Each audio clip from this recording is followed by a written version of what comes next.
आम आदमी पार्टी के संयोजक अरविंद केजरीवाल ने कहा कि आज मेरे पास दिल्ली में घर भी नहीं है रहने के लिए। कई लोग कहते हैं कि 10 साल सीएम रहने के बाद 10 कोठियां बन जाती हैं, लेकिन मैंने 10 सालों में केवल आपका प्यार कमाया है। आज इतने लोगों के मैसेज आ रहे हैं कि मेरा घर ले लो, कोई किराया नहीं लूंगा, श्राद्ध खत्म होने के बाद जब नवरात्रि शुरू होगी तो अपना आवास छोड़ दूंगा और आप में से ही किसी के घर आकर रहूंगा।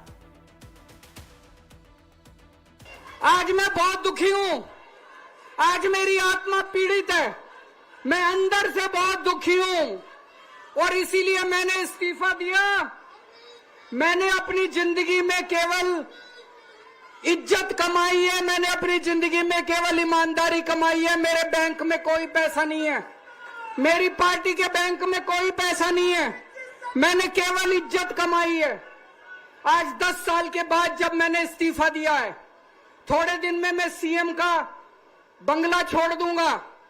आज दिल्ली के अंदर मेरे पास घर भी नहीं है रहने के लिए। मेरे को कई लोग कहते हैं कैसा आदमी है यार तू, 10 साल राजनीति करी, 10 साल सीएम रह गया, 10 साल में तो 10 कोठियां बन जाती, 10 घर बन जाते, 10 प्लॉट बन जाते। मैंने कुछ नहीं कमाया 10 साल के अंदर, केवल आपका आशीर्वाद कमाया, आपका प्यार कमाया है 10 साल के अंदर। चलिए बुलेटिन में रुक करते हैं अगली खबर का। केंद्रीय गृह मंत्री अमित शाह आज लगातार दूसरे दिन जम्मू कश्मीर के दौरे पर हैं। नौशेरा में चुनाव प्रचार के दौरान अमित शाह ने कहा कि आतंक को पाताल में दफन करेंगे। आज जम्मू कश्मीर में शान से तिरंगा फहरा रहा है। तो जम्मू कश्मीर के नौशेरा में गृह मंत्री अमित शाह ने विपक्ष पर निशाना साधा और नौशेरा में आपको बता दें आज चुनाव प्रचार के लिए अमित शाह पहुंचे थे। शाह ने कहा कि रैना ने जब पहाड़ियों को आरक्षण दिलाया, आपका यह अधिकार कांग्रेस पार्टी और एनसी ने छीन कर रखा था। रैना ने जब पहाड़ियों का आरक्षण दिलाया तब मुझे मालूम पड़ा, कल ही मैं घूम कर आया हूं 6 जगह पहाड़ी क्षेत्रों में, कि यहां कितना कठिनाई।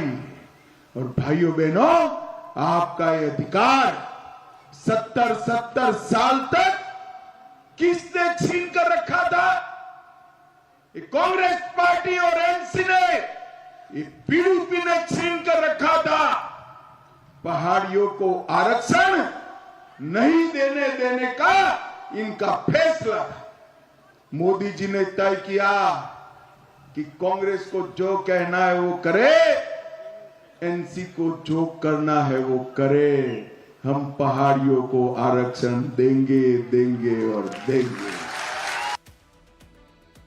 वहीं गृह मंत्री अमित शाह ने कहा कि कांग्रेस ने कहा है कि पहाड़ियों, गुर्जर, बकरवाल, दलित, वाल्मीकि, ओबीसी समुदाय को जो आरक्षण दिया गया, हम उस पर पुनः विचार करेंगे। राहुल गांधी अमेरिका में जाकर कहते हैं कि अब इनका विकास हो चुका है, अब इन्हें आरक्षण की जरूरत नहीं है। राहुल बाबा, हम आपको आरक्षण हटाने नहीं देंगे। इसके साथ ही अमित शाह ने कहा कि धारा 370 कभी वापस नहीं आएगी।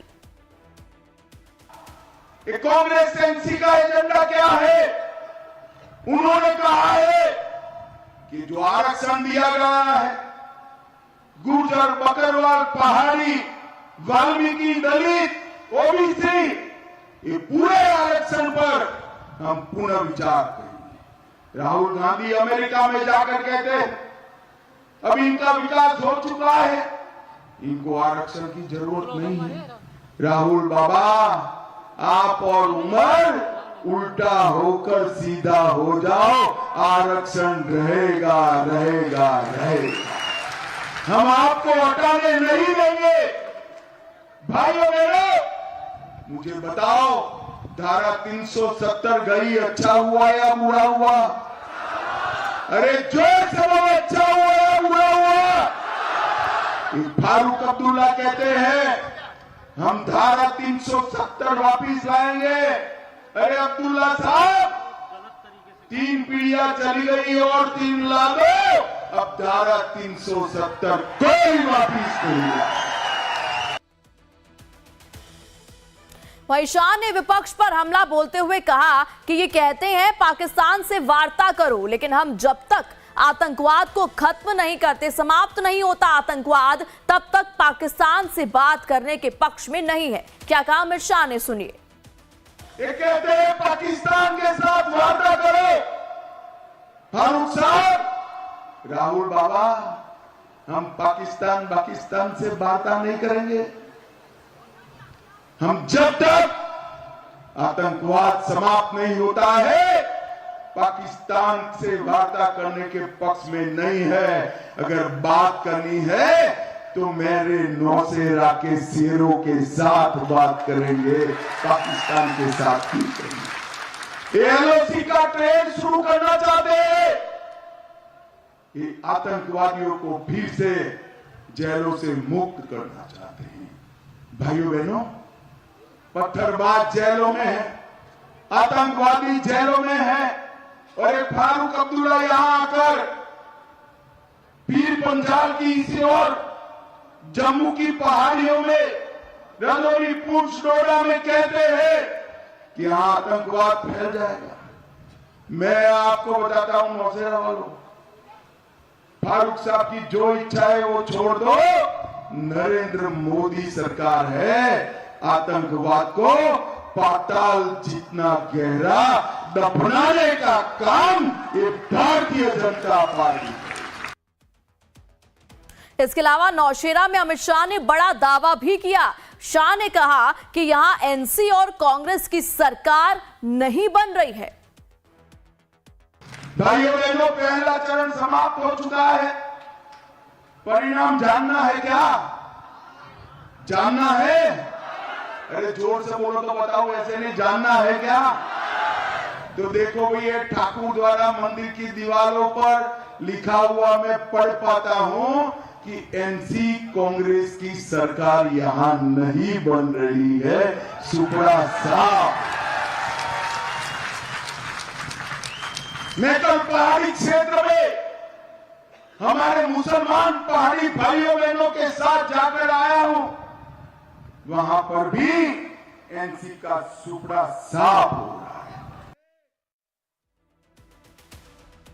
चलिए बुलेटिन में रुक करते हैं अगली खबर का। बीजेपी अध्यक्ष जेपी नड्डा ने जम्मू में एक सभा को संबोधित किया। इस दौरान नड्डा ने कांग्रेस पर जमकर निशाना साधा। कहा कि कांग्रेस नफरत का सामान बेचने के लिए मोहब्बत की दुकान का इस्तेमाल करती है। वो एक समुदाय को दूसरे के खिलाफ भड़काने और अपने लक्ष्यों को प्राप्त करने के लिए समाज को विभाजित करने का काम करते हैं। सुनिए क्या कहा जेपी नड्डा ने।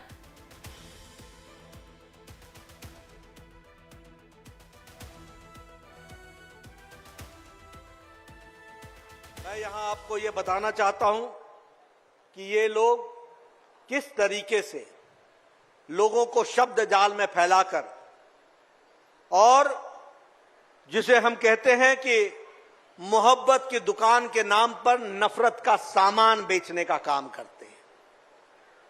ये लोग एक जाति को दूसरी जाति से लड़ाने का काम करते हैं, एक समुदाय को दूसरे समुदाय से लड़ाने का काम करते हैं और समाज को बांट करके ये अपना उल्लू सीधा करते हैं, अपना लक्ष्य को हासिल करने का काम करते हैं। इस तरीके से इन्होंने काम को चलाया है। पाकिस्तान का डिफेंस मिनिस्टर की नेशनल कॉन्फ्रेंस और कांग्रेस पार्टी की मौजूदगी भारत में, वो हमारा ही एजेंडा चला रहे हैं और जम्मू कश्मीर को स्टेटस को में लाना चाहते हैं, धारा 370 समाप्त करना चाहते हैं। बोलो, जिन लोगों को पाकिस्तान सर्टिफिकेट दे, ऐसे लोगों को क्या यहां पर आप पनाह देंगे? क्या आप उनको आगे बढ़ाएंगे? ये चाहते हैं कि 1990 की तरह के दिन फिर से आ जाएं। क्या कहते हैं? एलओसी पर हम फिर से व्यापार शुरू करेंगे। आपको मालूम है ना एलओसी में कैसा व्यापार हो रहा था? आपको मालूम है ना कि कैसे बारूद आ रहे थे, कैसे असला आ रहा था? व्यापार के नाम पर आतंकवाद आ रहा था कि नहीं आ रहा था? बोलो, एलओसी पर व्यापार शुरू होना है क्या? होना है क्या? आप मोदी जी के नेतृत्व में आज जब आतंकवाद पर काबू पाया गया है, जब आतंकवाद की घटनाएं घटी हैं, किसी भी आतंकवादी की जिंदगी एक हफ्ता से ज्यादा नहीं है। जैसे वो आतंकवादी घोषित होता है, एक हफ्ते के अंदर वो आतंकवादी इस धरती को छोड़ करके चला जाता है। यह परिस्थिति आकर के खड़ी है। जम्मू कश्मीर के बाद अब बात हरियाणा चुनाव की। हरियाणा चुनाव को लेकर सियासी बयानबाजी लगातार जारी है। भिवानी में सूबे के मुखिया नायब सिंह सैनी ने कांग्रेस पर बड़ा हमला बोला है। सीएम ने कहा कि कांग्रेस झूठ का पुलिंदा है, कांग्रेस नौकरी के नाम पर लूट करती है। 2014 का हवाला देते हुए नायब सिंह सैनी ने कहा कि हरियाणा स्टाफ सिलेक्शन को लेकर हरियाणा हाई कोर्ट ने कांग्रेस को फटकार लगाई थी और कहा था कांग्रेस नौकरियों की लूट बंद करे। वहीं कांग्रेस पर हमला करते हुए नायब सिंह सैनी ने यह भी कहा कि राहुल गांधी और मल्लिकार्जुन खड़गे मिलकर झूठ का स्क्रिप्ट लिखते हैं और संविधान को खत्म करने की साजिश रचते हैं। पे नहीं दी जा रही है और वही सिस्टम आज दिखाई दे रहा है। जिस प्रकार से कांग्रेस का झूठ का पुलिंदा आया है और उसके बाद इन्होंने 2 लाख नौकरियों की बात कही है। इनके विधायकों की जो प्रतिक्रिया आई है, इनके प्रत्याशियों की जो प्रतिक्रिया आई है कि मेरे हिस्से के अंदर 2000 नौकरियां आ रही हैं। भाइयों, ये इन नौकरियों को फिर बेचना चाहते हैं, गरीब व्यक्ति को नौकरी से दूर करना चाहते हैं। भाइयों, जो सिस्टम 2014 से पहले था वही सिस्टम अब ये दोबारा लाना चाहते हैं। मैं हरियाणा के लोगों को हाथ जोड़ करके अपील करूंगा कि ऐसे कुशासन से बचने का काम करें। तो हरियाणा में बीजेपी की मुश्किलें कम होने के बजाय लगातार बढ़ती ही जा रही हैं। विधानसभा चुनाव में एक तरफ बीजेपी सरकार के खिलाफ एंटी इनकम्बेंसी मुसीबत बन रही है, तो दूसरी तरफ बगावत, किसान, पहलवान और जवान बीजेपी के लिए चुनावी संभावना बिगाड़ रहे हैं। रिपोर्ट देखिए।